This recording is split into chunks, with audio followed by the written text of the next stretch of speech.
চব্বিশের অঙ্কটা বলেছে একটি বাক্সে 1 টাকা ও 25 পয়সা মিলিয়ে মোট 30টি মুদ্রা আছে, তাদের মূল্যের অনুপাত 2:1 হলে 1 টাকার মুদ্রার সংখ্যা কত? এখানে কি বলেছে দেখো, এখানে বলেছে 1 টাকার মুদ্রা আছে, 1 টাকার কয়েন্স আছে আর 25 পয়সার কয়েন্স আছে, এই দুটো কয়েন্স আছে। আর এদের ভ্যালুর যে রেশিওটা, যে টাকার অঙ্কের যে রেশিওটা, সেটা বলে দিয়েছে কত? 2:1 বলে দিয়েছে রেশিওটা। আর একটা জিনিস বলেছে যে 30টা মোট মুদ্রা আছে, তোমার থেকে জানতে চেয়েছে এই 1 টাকার মুদ্রা কতগুলো আছে সেটা জানতে চেয়েছে। দেখো একটা জিনিস জাস্ট তোমরা মাথায় ঢুকিয়ে নাও, 1 টাকা মানে কি? 1 টাকা। আচ্ছা, কতগুলো 25 পয়সা হলে তবে 1 টাকা হয় বলো তো? একটা 1 টাকার কয়েন মানে 1 টাকা। আচ্ছা, কতগুলো 25 পয়সা হলে তবে 1 টাকা হয়? 4টে 25 পয়সা হলে 1 টাকা হয় তো? ব্যাস, এখানে আমরা 4 বসাবো। একটা কয়েনে 1 টাকা হয়, কতগুলো কয়েনে 1 টাকা হয় আবার? 4টে 25 পয়সা 1 টাকা হয়। তাহলে জাস্ট আমরা এই 1-এর সোজা 1 বসাবো, 25 পয়সা সোজা 4 বসাবো।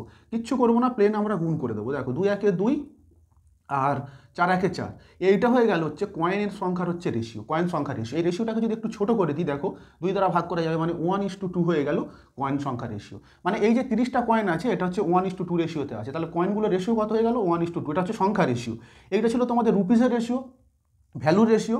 আর এইটা হয়ে গেল আমার কি হয়ে গেল? এটা আমার কয়েন সংখ্যা রেশিও হয়ে গেল। দেখো আমাদের যেখানে 1 টাকার কয়েন একটা আছে, 2 টাকার কয়েন কটা? এই 2 টাকার কয়েন বলছি, 25 পয়সার কয়েন কটা আছে?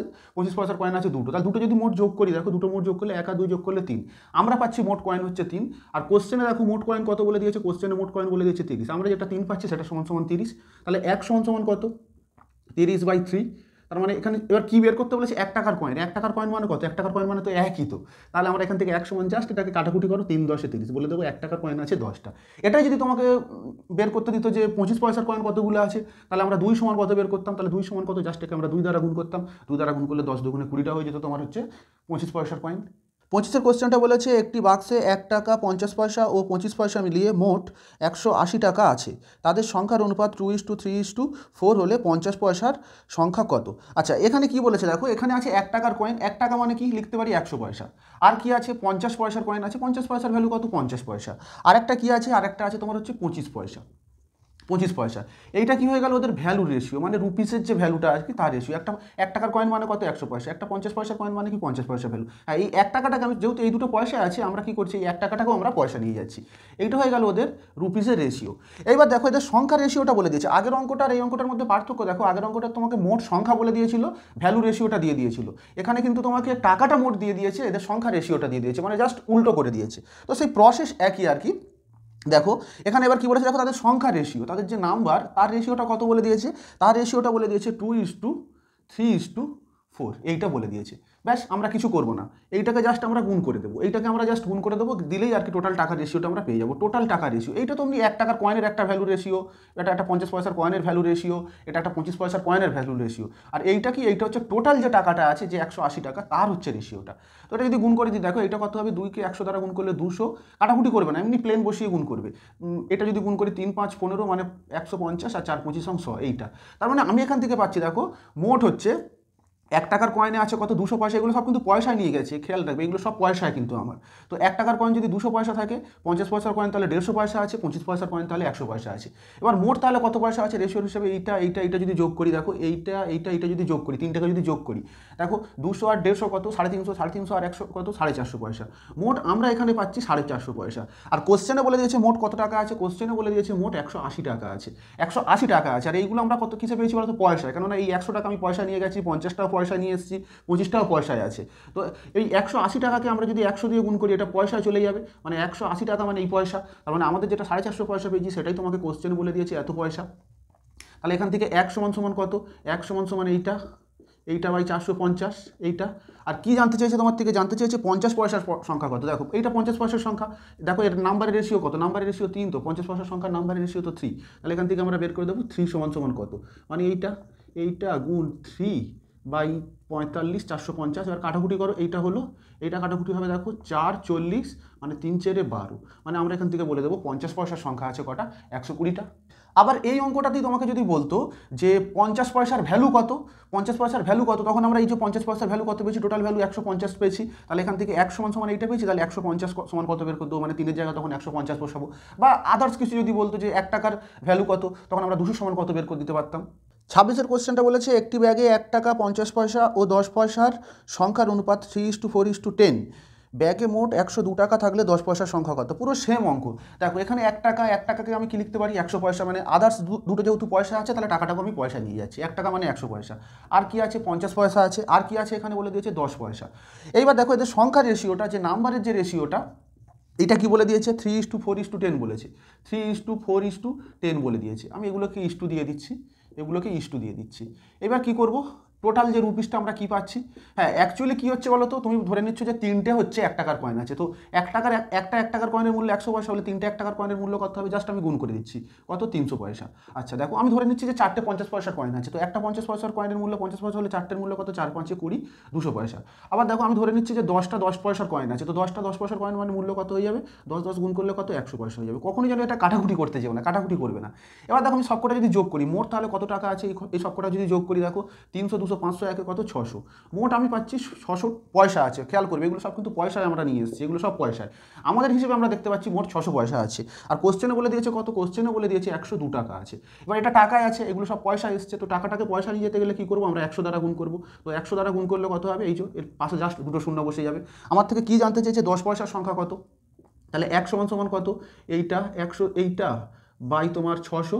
আর কি বের করতে বলেছে? 10 পয়সার সংখ্যা। 10 পয়সার সংখ্যা দেখো এখানে এইটা আছে 10, তাহলে আমরা 10 সমান সমান কত বের করে দেবো? দিলেই আমাদের অ্যান্সার 102 ইন্টু এইটা, আচ্ছা ইন্টু 10/600। এইটা এই শূন্য কাটলো, এই শূন্য কাটলো। আর কিছু কাটাকুটি যাবে? হ্যাঁ কাটাকুটি যাবে।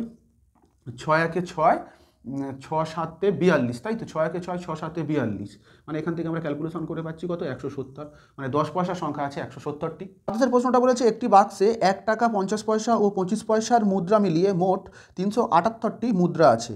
তাদের মূল্যের অনুপাত 13:11:7 হলে 50 পয়সার মুদ্রার সংখ্যা কত? দেখো এখানে 3 টাইপসের মুদ্রা আছে, একটা 1 টাকার, একটা 50 পয়সার কয়েন্স, আর একটা হচ্ছে 25 পয়সার কয়েন। এই 3 টাইপসের কয়েন্স আছে। এইবার এদের ভ্যালু রেশিওটা বলে দিয়েছে, যে মূল্যের রেশিওটা সেটা কত বলে দিয়েছে? 13:11:7 এইটা বলে দিয়েছে। এই অঙ্কটা দেখো পুরো যে তোমরা 24-এর অঙ্কটা করলে এক্ষুনি, সেই 24-এর অঙ্কটার মতো সেম টাইপসের অঙ্ক। এবার তোমাকে মোট কয়েন্সের সংখ্যা বলে দিয়েছে 378টা মোট কয়েন্স বলে দিয়েছে। এখন আমার ফার্স্ট কাজ যেটা হবে সেটা হচ্ছে আমার কয়েনের রেশিওটা বের করতে হবে, মানে কয়েন সংখ্যার রেশিও সেটা আমাকে বের করতে হবে। তো তার জন্য আমরা কী করবো? সেই পুরো 24-এর অঙ্কটার মতো দেখো, একটা 1 টাকার কয়েন মানে কত? একটা কয়েনে 1 টাকা। আচ্ছা 50 পয়সার কয়েন, 50 পয়সার কয়েন, কটা 50 পয়সা 1 টাকা হয় বলো তো? দুটো 50 পয়সা 1 টাকা হয়। আচ্ছা তারপর দেখো 25 পয়সা, কটা 25 পয়সা 1 টাকা হয়? 4টে 25 পয়সা 1 টাকা হয়, মানে এখানে 4 বসবে। ব্যাস আমাদের অঙ্ক হয়ে গেল। এটাকে আমরা জাস্ট গুণ করে দেবো। গুণ করে দিলেই কী হয়ে যাবে বলো তো? এটা কয়েন সংখ্যার আমরা রেশিও পেয়ে যাবো, কয়েন সংখ্যার। মানে 13 একে 13, 11 দুগুণে 22, 4 7 28। ব্যাস এইটা হয়ে গেল আমাদের কয়েন সংখ্যার রেশিও। তাহলে 13টা যদি আমার 1 টাকার কয়েন থাকে, 22টা আমার 50 পয়সার কয়েন আছে, 28টা আমার 25 পয়সার কয়েন আছে। এবার মোট কয়েন কত? এই আমরা যদি অনুপাতের নিয়মে যদি করি আর কি, এই সবকটাকে যোগ করবো। এই সবকটাকে যোগ করলে দেখো 8 2 10, 3 13, 2 2 4 1 5, আমরা পাচ্ছি মোট কয়েন হচ্ছে 63টা। আমাদের রেশিওর নিয়মে মোট কয়েন পাচ্ছি 63টা।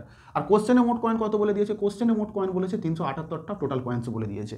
তোমার থেকে কী জানতে চেয়েছে? জানতে চেয়েছে 50 পয়সার মুদ্রা কতগুলো আছে। এই যে নাম্বারের রেশিও আমরা কত পেয়েছি? 50 পয়সার মুদ্রা পেয়েছি 22টা। তাহলে এখান থেকে আমরা কী পাবো? 1 সমান সমান পাবো কত? 378/63। কী বের করতে হবে? 22 সমান কত বের করতে হবে? 22 সমান সমান কত? তো এই যে 378/63 গুণ 22, ব্যাস হয়ে গেল। এবার কি প্লেন কাটাকুটি করে দাও না, এটা কত হবে? 6 দিয়ে যাবে। 6কে 22 দ্বারা গুণ করলে কত হবে? 6 দুগুণে 12, 6 দুগুণে 12 একে 13, মানে 332টা আর কি তোমার 50 পয়সার কয়েন আছে। এবার দেখো তোমরা কিন্তু এটা করবে না, এইরকমভাবে করবে না, এটা তোমাদের বোঝানোর জন্য করছি। তোমাদের কি বলেছিলাম? যেটা আমরা পাই সেটা নিচে বসে, আমরা 63টা পেয়েছি নিচে বসবে, যেটা কোশ্চেনে দিয়ে দিয়েছে সেটা উপরে বসে, এইটা করবে। আর যেটা বের করতে বলেছে সেটা দিয়ে গুণ হয়। কী বের করতে বলেছে? 22 সমান কত বের করতে বলেছে। এইরকমভাবে তোমরা করবে, আমি তো তোমাদের বোঝানোর জন্য একটা একটা করে করছি। 28-এর প্রশ্নটা বলেছে দুটি সমআয়তন পাত্রে 1/2 ও 1/3 অংশ দুধ ছিল। প্রত্যেক পাত্রের বাকি অংশ জল দিয়ে পূর্ণ করে অন্য পাত্রে ঢালা হলো। নতুন মিশ্রণে দুধ ও জলের অনুপাত কত? এখানে কি বলেছে দেখো, দুটো পাত্র আছে, সেখানে মিল্কের অংশটা বলে দিয়েছে। একটা পাত্রে 1/2 অংশ মিল্ক আছে, একটা পাত্রে আছে 1/3 অংশ মিল্ক আছে, দুধ আছে আর কি। দুটো পাত্র, এটা মনে করো প্রথম পাত্র আর এটা মনে করো দ্বিতীয় পাত্র, এটা আছে। এবার কোশ্চেনে আরেকটা জিনিস বলেছে দেখো, সমআয়তন পাত্র, মানে পাত্র দুটোর আয়তন সমান। তো আমরা তো এখান থেকে জানি না পাত্র দুটোর আয়তনটা কি। তো আমরা আমাদের কাজের সুবিধার্থের জন্য এমন একটা পাত্র ধরে নেবো যার আয়তন দুটো সমান। তো আমরা ধরার জন্য কি করবে? এর নিচে 2 আছে, এর নিচে 3 আছে, 2 আর 3-এর এলসিএম করবো। 2 আর 3-এর এলসিএম কত? 6। আমি ধরে নেবো প্রতিটা পাত্রের আয়তন আর কি 6 করে, 6 একক করে, বা যা কিছু 6 সিসি বা 6 লিটার করে, যা একটা ধরে নেবো যে প্রতিটা পাত্রের আয়তন 6 করে।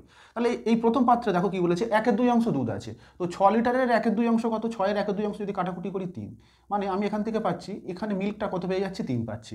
প্রথম পাত্রের আয়তনটা 6 ধরেছি, কাটাকুটি করতে দেখো প্রথম পাত্রে বলেছে 6 অংশের 1/2 অংশ মানে অর্ধেক, অর্ধেক দুধ আছে। অর্ধেক দুধ মানে কি 6-এর অর্ধেক মানে কত 3 লিটার দুধ আছে। আচ্ছা এটাও আমি ধরে নিচ্ছি 6 লিটার, তো 6 লিটারের 1/3 অংশ যদি কাটাকুটি করি 3 দুগুণে 6 মানে 6 লিটারের দেখতে পাচ্ছি এখানে 2 লিটার দুধ আছে। মানে প্রথম পাত্রে দেখতে পাচ্ছি 6 লিটারের মধ্যে 3 লিটার দুধ আছে, আর দ্বিতীয় পাত্রে দেখতে পাচ্ছি 6 লিটারের মধ্যে 4 লিটার দুধ আছে।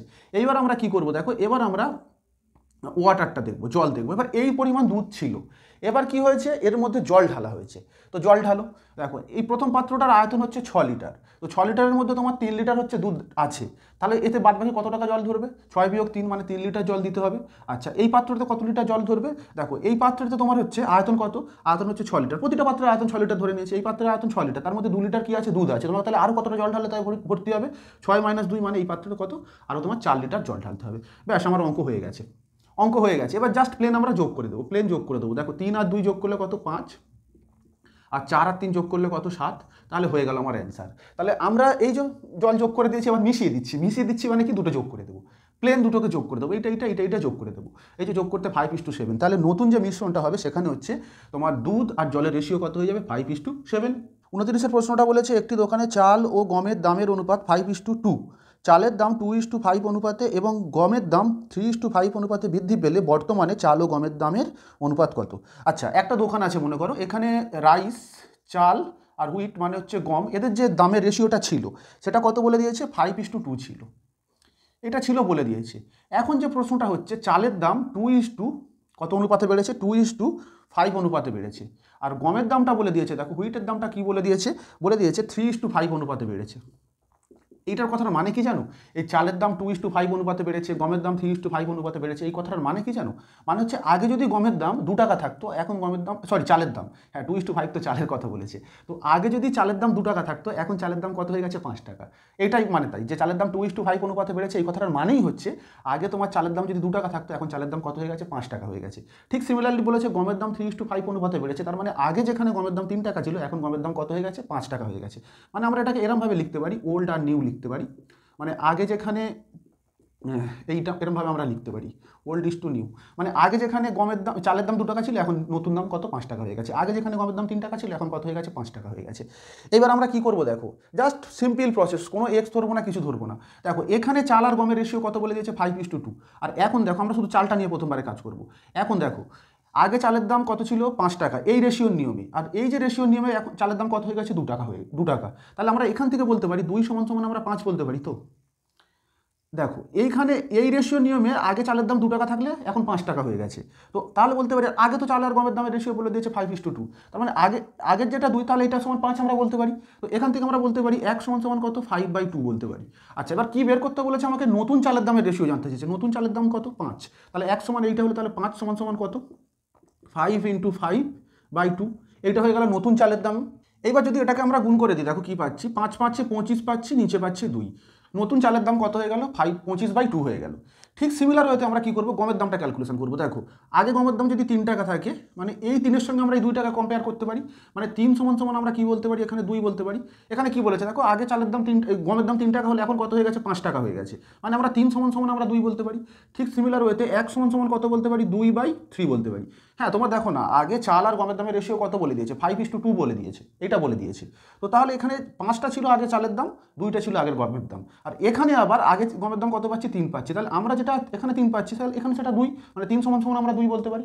ক্লিয়ার? তো এবার আমরা বের করবো কি নিউ গমের দাম, নতুন গমের দাম মানে কত 5, মানে এখানে 5 = কত বের করে দেবো 2/3, এই 5টা উপরে গুণ হয়ে যাবে, ব্যাস 5 × 2 = 10/3, ব্যাস আমরা দুটো নতুন গমের দাম আর চালের দাম পেয়ে গেছি। এটাই তো তোমাকে বের করতে বলেছে, চাল আর গম এদের রেশিওটা বের করতে বলেছে, বের করে দাও না। চাল কত 25/2 আর গম কত পেয়েছো 10/3।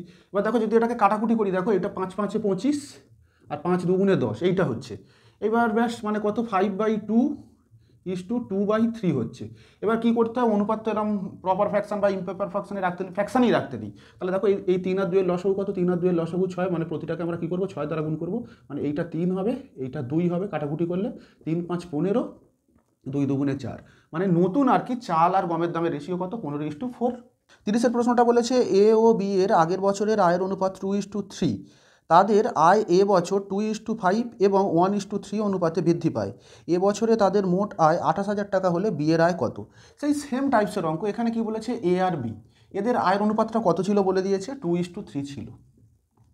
এবার কি বলেছে দেখো, এর আয়টা এই বছর 2:5 অনুপাতে বৃদ্ধি পেয়েছে, 2:5 অনুপাতে বৃদ্ধি পেয়েছে। কথাটার মানে কি, এর আয় আগে যদি 2 টাকা থাকতো, এখন কত হয়ে গেছে, নিউ আয় কত হয়ে গেছে, নিউ আয় হয়ে গেছে 5 টাকা। মানে পুরো আগের অঙ্কটার মতো সেম। এর আয় আগে যদি 2 টাকা থাকতো, এখন নতুন আয় কত হয়ে গেছে, 5 টাকা। আবার দেখো বি এর যদি ক্যালকুলেশনে আসি, মানে সেই একই প্রসেস, ওল্ড আর নিউ করে যদি লিখি আমরা, যেখানে বি এর আয় বলেছে 1:3 রেশিওতে আর কি বৃদ্ধি পেয়েছে। মানে 1:3 মানে এইটা, মানে যেখানে বি এর আয় আগে 1 টাকা ছিল, এখন ক টাকা হয়ে গেছে, 3 টাকা হয়ে গেছে। মানে সেই একই রকমভাবে আমরা কম্পেয়ার করবো। দেখো এইটার সঙ্গে এটা কম্পেয়ার করতে হবে। দেখো এখানে এ আর বি এর আগের আয় কত বলে দিয়েছে, 2:3, মানে এর আগের আয় যদি 2 হয়, হচ্ছে বি এর আয় ছিল কত, 3। আবার দেখো শুধু এর যদি আর কি আমরা করি আর কি কম্পেয়ার করি, তো এর আগে আয় 2 টাকা থাকলে এখন কত, 5 টাকা হয়ে গেছে। মানে এই দুইয়ের সঙ্গে আমরা বলতে পারি এই দুইটা সমান, এই দুইয়ের সঙ্গে এই দুইটা সমান। তাহলে এখান থেকে আমরা সিমিলার ওয়েতে 1 সমান কত পাবো, 2/2। আর তাহলে 5 সমান কত, মানে নতুন আয় 5, তো তাহলে 5 সমান কত, 2 × 5/2। ক্যালকুলেশন করো, ক্যালকুলেশন করলে কত হচ্ছে, 2 2 কেটে যাবে, 5 হবে। ঠিক সিমিলার ওয়েতে দেখো এখানে বি এর এই 1-এর সঙ্গে আমরা কার কম্পেয়ার করবো, 3-এর কম্পেয়ার করবো। 1-এর সঙ্গে 3 কম্পেয়ার করবো, মানে 1 সমান সমান আমরা 3 বলতে পারি। মানে বি এর আয় আগে যদি 3 থাকতো, এখন কত হয়ে গেছে, সরি বি এর আয় আগে যদি 1 থাকতো, এখন কত হয়ে গেছে, 3 হয়ে গেছে। আর আগে বি এর আয় কত এখানে বলে দিয়েছে, 3 বলে দিয়েছে। মানে এখানে যেটা 1, এখানে সেটা 3, মানে 1 সমান সমান 3 বলতে পারি। আবার তোমার থেকে কী জানতে চেয়েছে, নতুন আয়, নতুন আয় মানে এটা কত, 3, 1 সমান সমান 3 বলে, তাহলে 3 সমান সমান কত হবে, 3 × 3 মানে কত, 9। তার মানে আমরা এখান থেকে বলতে পারি A:B এদের নতুন আয়ের অনুপাত কত, 5:9, 5:9। ব্যাস হয়ে গেল, এটাই অ্যান্সার। ও আচ্ছা আচ্ছা, তোমাদের মোট টাকাটা বলে দিয়েছে। আচ্ছা দেখো, বলেছে কোনো একটা বছরে মানে এই বছর ওদের আয় হয়েছে টোটাল 28,000 টাকা, টোটাল আয় হয়েছে 28,000 টাকা। আচ্ছা রেশিওতে দেখো, এর আয় হয়েছে 5, বি এর আয় হয়েছে 9। এই দুটোকে আমরা যোগ করলে কত পাচ্ছি, এই দুটোকে যোগ করলে আমরা পাচ্ছি 14। তার মানে আমরা যেটা 14 পাচ্ছি সেটা কোশ্চেনে বলে দিয়েছে কত, 28,000। একটু আগে তোমাদের বললাম, আমরা যেটা পাই সেটা নিচে বসবে, আর কোশ্চেনে যেটা দিয়ে দিয়েছে সেটা উপরে বসবে। বা তোমরা সেই একটা একটা করে করতে পারো, 14 সমান সমান 28,000, 1 সমান সমান কত, আর কি বের করতে বলেছে, বি এর আয় বের করতে বলেছে। বি এর আয় মানে কত, 9, মানে জাস্ট যেটা বের করতে বলে সেটা দিয়ে গুণ করতে হয়, ব্যাস এটাই অ্যান্সার। যদি ক্যালকুলেশন করে দেখো, 14 দুগুণে 28 এইটা, 9 দুগুণে 18 এইটা, মানে ওই বছর আর কি বি আয় করেছে কত, 18,000 টাকা। 31-এর প্রশ্নটা বলেছে, 3টি সমান মাপের গ্লাসে দুধ ও জলের অনুপাত যথাক্রমে 3:2, 7:3 এবং 11:4। মিশ্রণ 3টি নতুন পাত্রে ঢালা হলে দুধ ও জলের অনুপাত কত হবে? দেখো এখানে 3টে যে পাত্র আছে তাদের রেশিওটা কত বলে দিয়েছে, মিল্ক আর ওয়াটার, তাই তো বলেছে দুধ আর জলের রেশিওটা কত। প্রথম পাত্রে বলেছে 3:2। আচ্ছা দ্বিতীয় পাত্রে কত বলে দিয়েছে, দ্বিতীয় পাত্রে বলে দিয়েছে 7:3, এইটা বলে দিয়েছে। তৃতীয় পাত্রে কি বলে দিয়েছে, 11:4 বলে দিয়েছে। এইটা হচ্ছে 3টে পাত্রতে আর কি দুধ আর জলের রেশিওটা বলে দিয়েছে। এবার এখানে একটা জিনিস তোমরা খেয়াল করো, আমরা কোনো এক্স ধরবো না, কিছু ধরবো না, জাস্ট প্লেন অঙ্কটা হয়ে যাবে। অনেকে কী করে, ছেলেমেয়েরা এই 3টে প্লেন যোগ করে দেয়, দিয়ে অ্যান্সার করে দেয়, না সেটা হবে না। কেন হবে না সেটাও বলছি। এখানে কি বলেছে দেখো, 3টি সমান মাপের গ্লাসে, মানে পাত্র যে 3টে আছে আর কি, 3টের আয়তনটা সেম। তাহলে দেখো এইখানে পাত্রটার আয়তন কত, এই যে প্রথমটাতে পাত্রের আয়তন কত, দেখো প্রথমে 3 ভাগ দুধ আছে, 2 ভাগ জল আছে, দুটোতে যোগ করলে 3 আর 2 যোগ করলে কত হচ্ছে, 5। প্রথম পাত্রের আয়তন দেখতে পাচ্ছি 5। দ্বিতীয় পাত্রে দেখো আমরা যদি যোগ করি, 7 ভাগ দুধ আছে, 3 ভাগ জল আছে, 7 আর 3 যোগ করলে কত, 10। দ্বিতীয় পাত্রে দেখতে পাচ্ছি আয়তনটা 10 হচ্ছে। আচ্ছা তৃতীয় পাত্র দেখো, 11 ভাগ দুধ আছে, 4 ভাগ তোমার কি আছে, জল আছে। তো 11 আর 4 যোগ করলে কত পাচ্ছি, 15। 11 আর 4 যোগ করলে আমরা পাচ্ছি কত, 15। তার মানে আমরা দেখতে পাচ্ছি প্রথম পাত্রের আয়তন 5, দ্বিতীয় পাত্রের আয়তন দেখতে পাচ্ছি 10, তৃতীয় পাত্রের আয়তন দেখতে পাচ্ছি 15, মানে রেশিও নিয়মে আমরা দেখতে পাচ্ছি। তো এটা তো হবার কথা না। এখানে কি বলেছে দেখো, 3টে গ্লাসের আয়তন সমান বলেছে, তাহলে এখানে 3টে গ্লাসের আয়তন সমান হচ্ছে না, তাহলে আমাকে 3টে গ্লাসের আয়তন সমান করতে হবে। তো 3টে গ্লাসের আয়তন সমান করার জন্য আমরা কি করব, 5, 10 আর 15 এদের আমরা এলসিএম নেব। 5, 10 আর 15 এলসিএম কত, লসাগু কত, দেখো 5 দুগুণে 10, 3 10 30, মানে প্রতিটা পাত্রের আয়তন আমরা ধরে নেবো কত, 30 ধরে নেব। প্রতিটা পাত্রের আয়তন আমরা 30 ধরে নেব।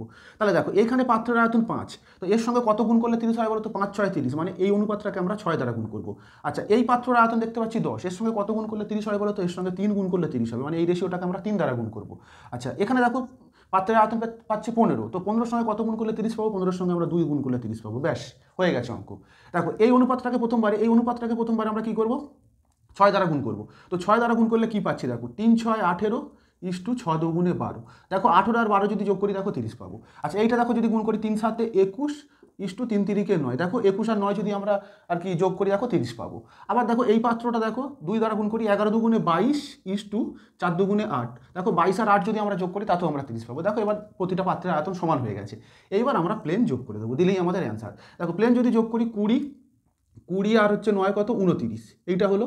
আচ্ছা এইটা যদি যোগ করি 8 এ 2 10 আর 1 কত 11, তো 11 2 1 4 1 5 আর 1 কত 6, মানে নতুন যে মিশ্রণটা তৈরি হলো আর কি ওখানে তোমার দুধ আর জলের রেশিও কত হয়ে গেল 61:29।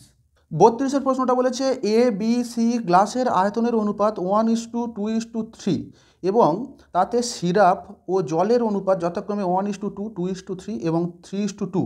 মিশ্রণ তিনটি নতুন পাত্রে ঢালা হলে তাতে সিরাপ ও জলের অনুপাত কত হবে। দেখো আগের অঙ্কটার থেকে এই অঙ্কটার ডিফারেন্স দেখো, আগের অঙ্কটায় পাত্রগুলোর আয়তন সমান বলে দিচ্ছিল, এখানে কিন্তু পাত্রগুলোর আয়তন সমান বলে দেয়নি, আয়তনের রেশিও দিয়ে দিয়েছে 1:2:3, মানে আয়তন সমান হতে পারে কিন্তু ওই মিশ্রণ কিন্তু সমান ছিল না, 1:2:3 অনুপাতে মিশ্রণ ছিল, মানে এখানে পাত্রগুলোর আয়তন এখানে তোমাকে বলে দিচ্ছে যে সমান না।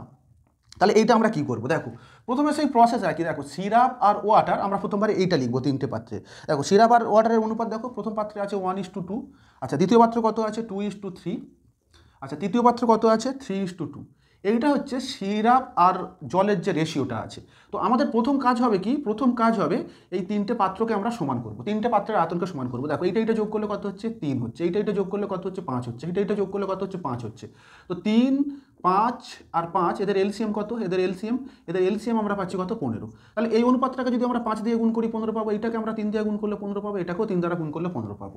তো গুণ করলে কত হবে দেখো, এই অনুপাতটাকে 5 দ্বারা গুণ করে, 5 দ্বারা গুণ করলে 5 একে 5, 5 দুগুণে 10, দেখো 10 আর 5 গুণ করলে কত পাচ্ছি 15। আচ্ছা এটাও দেখো 3 দুগুণে 6 আর 3 গুণ করলে 3 তিরিকে 9 হয়ে যাচ্ছে। এটাকে দেখো 3 দ্বারা গুণ করলে 3 তিরিকে 9, 3 দুগুণে 6, দেখো 6 9 যোগ করলেও 15 হচ্ছে। মানে প্রতিটা পাত্রের আমরা কত পেয়ে যাচ্ছি আয়তনের যে রেশিওটা আর কি, মানে জল আর সিরাপের রেশিও এখন কত পেয়ে গেলাম, এখানে 5:10, এখানে 6:9, এখানে কত পেয়ে গেলাম 9:6। এইবার আরেকটা জিনিস তোমাকে বলে দিয়েছে, দেখো তিনটে পাত্রে যে সিরাপ আর জল আছে যে তিনটে পাত্রের অ্যাকচুয়ালি যে রেশিওটা বলে দিয়েছে, পাত্রের মধ্যে যে পরিমাণ মিশ্রণ আছে মিক্সচার আছে তার রেশিওটা কত বলে দিয়েছে 1:2:3। প্লেন ক্যালকুলেশন করব, আগের অঙ্কগুলো সমান বলে দিলে কি হতো, এখানেই ক্যালকুলেশন শেষ হয়ে যেত, এখানে আমরা যোগ করতাম, কিন্তু এখানে যেহেতু সমান বলে দেয়নি তাহলে আমাকে আরেকটা স্টেপ করতে হবে। তার মানে দেখো এই পাত্রে প্রথম পাত্রে 1 ভাগ ওজনের সিরাপ আছে, তার মানে এই রেশিওটাকে আমরা 1 দ্বারা গুণ করবো, এই রেশিওটাকে 1 দ্বারা গুণ করলে কত পাবো 5 একে 5 আর 10 একে 10, মানে এটা সিরাপ আর জল পাচ্ছি, এইটা পেলাম। তারপর দেখো এই রেশিওটা দেখো দ্বিতীয় পাত্রে দেখো 2 ভাগ হচ্ছে তোমার জল আছে, তাহলে এই রেশিওটাকে আমরা কি করব 2 দ্বারা গুণ করব। তো এই রেশিওটাকে 2 দ্বারা গুণ করলে দেখো 6 দুগুণে 12, 9 দুগুণে 18 পাচ্ছি। ঠিক সিমিলারলি দেখো তৃতীয় পাত্রে দেখো 3 ভাগ পরিমাণ আর কি ছিল, পুরো পাত্রটা ছিল না, 3 পরিমাণ ছিল আর কি মিশ্রণ, তা এইটাকে আমরা কি করব 3 দ্বারা গুণ করব। ব্যাস এটাকে 3 দ্বারা গুণ করলে কত হচ্ছে 3 9 27, 3 6 18, ব্যাস এইবার আমরা যোগ করব। মানে এখানে আমাকে পাত্রগুলোর আয়তন যেহেতু সমান বলে দেয়নি তাই আমাকে একটা এক্সট্রা স্টেপ করতে হয়েছে, সেটা কি এইটা সমান করে আবার এই রেশিওটা দিয়ে আমাকে গুণ করতে হচ্ছে। ব্যাস এরপর সবটাকে গুণ করে দাও, 18 দুগুণে 36, 36 আর 10 কত 46। আচ্ছা এইটা যদি আমরা যোগ করি দেখো 7 আর 9, 9 আর 5 কত 14, 14 হচ্ছে, আর 2 একে 3 একে 4, মানে 44, মানে 44:46 এইটা হয়ে যাচ্ছে ওদের নতুন মিশ্রণে আর কি সিরাপ আর জলের রেশিও। এটাকে একটু ছোটো করা যায়, দেখো 2 দিয়ে ভাগ করে 22 দুগুণে 44 আর 23 দুগুণে 46, মানে 22:23 এইটা হয়ে যাচ্ছে তোমার সিরাপ আর জলের রেশিও। এই কোশ্চেনের অ্যান্সারটা আর কি এই বইয়েতে ভুল আছে, তো অ্যাকচুয়াল অ্যান্সার কোনো অপশানই ঠিক নেই, অ্যাকচুয়াল অ্যান্সার এইটাই হবে, অপশানগুলো ভুল আছে। 33-এর কোশ্চেনটা বলেছে দুটি সংকর ধাতুতে সোনা ও তামার অনুপাত যথাক্রমে 7:2 এবং 7:11। দুই সংকর ধাতু সমানভাবে মিশিয়ে যে নতুন সংকর ধাতু পাওয়া যায় তাতে সোনা ও তামার অনুপাত কত। এইটা একদমই সহজ, দেখো এখানে কি বলেছে সোনা মানে গোল্ড আর তামা মানে কপার সিইউ, তো এদের রেশিওটা বলেছে প্রথম মিশ্রণে কত 7:2 বলে দিয়েছে। আচ্ছা দ্বিতীয় মিশ্রণে কত বলে দিয়েছে 7:11 বলে দিয়েছে। এইবার দেখো একটা জিনিস এখানে বলেছে দুই প্রকার যে সংকর ধাতু সমানভাবে মেশানো হচ্ছে, মানে সমান পরিমাণ নেওয়া হচ্ছে, এই যে প্রথমটা যতখানি নেওয়া হবে দ্বিতীয়টাও ঠিক ততখানি নেওয়া হবে। তো এখানে দেখো 2 আর 7 যোগ করলে কত, 2 আর 7 যোগ করলে হচ্ছে 9 হচ্ছে, এখানে 7 আর 11 যোগ করলে কত হচ্ছে 18 হচ্ছে, মানে এখানে 18 ইউনিট হচ্ছে, এখানে 9 ইউনিট হচ্ছে, এখানে 18 ইউনিট হচ্ছে, মানে দুটো আলাদা হচ্ছে। তো আলাদা হওয়ার জন্য আমাকে কী করতে হবে, দুটোকে সমান করতে হবে। সেই নিয়মে একই দেখো 9 আর 18 আমরা এলসিএম করবো, এলসিএম কত 9 আর 18 এলসিএম হচ্ছে 18, 9কে কত দ্বারা গুণ করলে 18 হবে, 9কে 2 দ্বারা গুণ করলে 18 হবে, একে 2 দ্বারা গুণ করবো, 18কে কত দিয়ে গুণ করবো 18কে তো 1 দ্বারা গুণ করলেই 18 হয়ে যাবে। তো এবার প্লেন ক্যালকুলেশন দেখো 7-এর সঙ্গে 2 গুণ করবে, মানে এই রেশিওটাকে পুরো তোমরা 2 দিয়ে গুণ করবে, 7 দুগুণে 14 এইটা কত 2 দুগুণে 4 হয়ে গেল, এইটা যেমন আছে তেমন 7:11 যেমন আছে তেমন। এবার দেখো যোগ করে দাও, প্লেন যোগ করে দাও, 7 আর 14 কত যোগ করলে 21 আর 4 আর 11 যোগ করলে কত? 4 আর 11 যোগ করলে 15। ক্যালকুলেশন আর কিছু কাটাকুটি হবে? হ্যাঁ হবে। 3 7 21, 3 5 15। মানে নতুন মিশ্রণে তামা না, প্রথমবারে কি আছে? প্রথমে আছে গোল্ড, সোনা, এটা গোল্ড, আর এটা হচ্ছে কপার। তো এদের রেশিওটা কত হয়ে গেল? 7:5 হয়ে গেল। সবসময় খেয়াল করবে সমান বলেছে না সমান বলেনি। সমান বললে জাস্ট রেশিওগুলোকে সমান করবে, করে তোমরা যোগ করে দেবে। আর যদি দেখো যে রেশিওগুলো সমানই দেওয়া আছে, তখন তোমাকে আর কিছু গুণটুন করতে হবে না, প্লেন যোগ করে দিতে পারো।